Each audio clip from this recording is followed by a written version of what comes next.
So, who among us likes to dance? It could be any kind of dance. Oh, yeah. Show of hands. All right. Many of us enjoy dancing. Several years ago, when I attended a Spiritual Directors International Conference, one of the breakout sessions highlighted dancing. It really was fun. One of the songs we danced to was, "We Are the Dance of God, the Dancer." Just as the dance itself unfolded as we danced to the music, I became acutely aware during this dance adventure of my evolving, unfolding relationship with the divine dancer.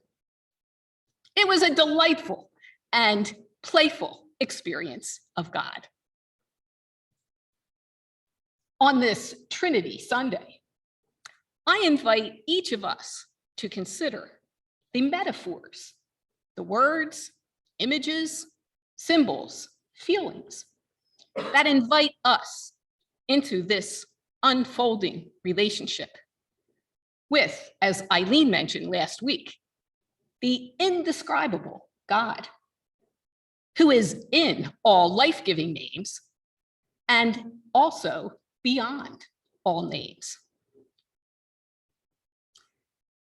Let's begin by acknowledging that our experience of Trinity may or may not have changed over time.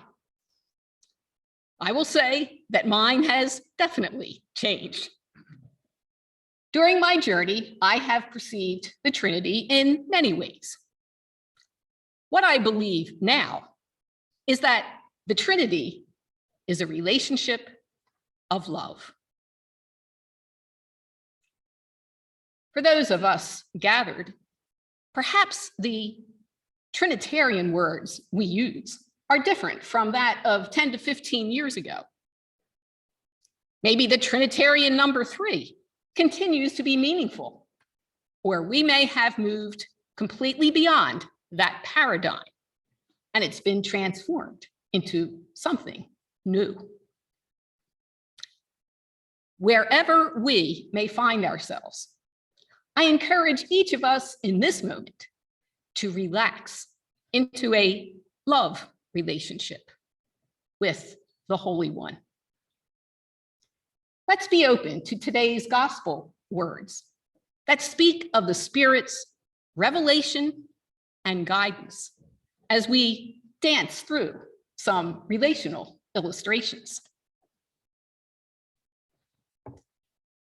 The first is a personal story that occurred in 2009 during the final days of my 91-year-old mother-in-law's life.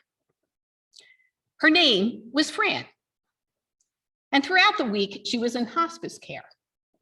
Family members visited her every day, in person and on the phone, telling her that we loved her and it was okay to let go. During her last moments, 4 of us were with her. Stan, our daughter Tara, who had just arrived from London, our son Shane, and myself. As her breathing changed, we surrounded her, and it seemed as though time stood still. All of us felt enveloped in a penetrating presence. As she drew her last breath, every fiber of our being and every part of that room was saturated with love. We could hardly breathe. It was so strong. As I ponder that experience today, I would name it as a God essence, a dynamic dance of love that brought us into another dimension of existence.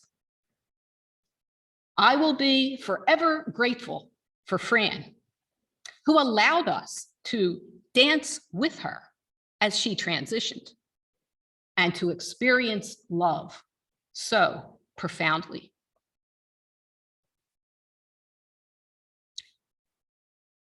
A second example is related to play. One of our neighbors in our new neighborhood is Joe Watson, who played on the Philadelphia Flyers professional ice hockey team back in the 1970s and 80s. Anybody remember Joe? A few of us are nodding our heads. Yep, Tom Power, yep. Well, Joe and other former Flyers donate adaptive bikes to children with special needs. Recently, they gave a bike to a 7-year-old boy who promptly got on his new bike and took it for a spin. Joe said the contagious smile on this boy's face and that of his parents was priceless. As Joe related this story, we felt his enthusiasm and energy, and Joe just bubbled over with love. I believe this experience was a playful, delightful God dance on wheels that left all of those who were there and those of us who later received the story smiling broadly. Here was an embodiment of the delightful and rejoicing God of our Proverbs reading today. Donating this adaptive bike was a gesture of genuine love that brought us into deeper relationship with our playful and caring God.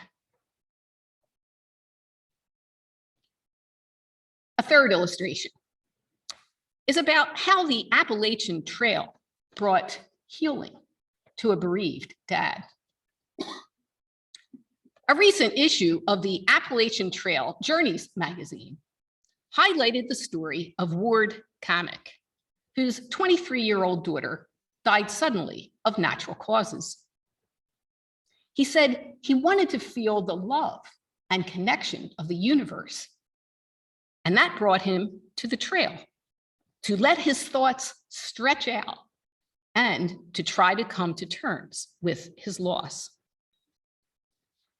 Kamek used these words to describe what the trail meant to him. The Appalachian Trail is sacred, evolved of matter, space, and souls, a mysticism of thin space, aloneness, connectivity, rigor, and wonder. I wanted that. From his earth walk evolved a slow dance of love and healing. On a personal note, I can relate to these emotions because whenever Stan and I have hiked the trails on the AT or the Long Trail, we have felt similar emotions. These three examples, embodying love, included a breathtaking experience, a time of play, and a connection with nature.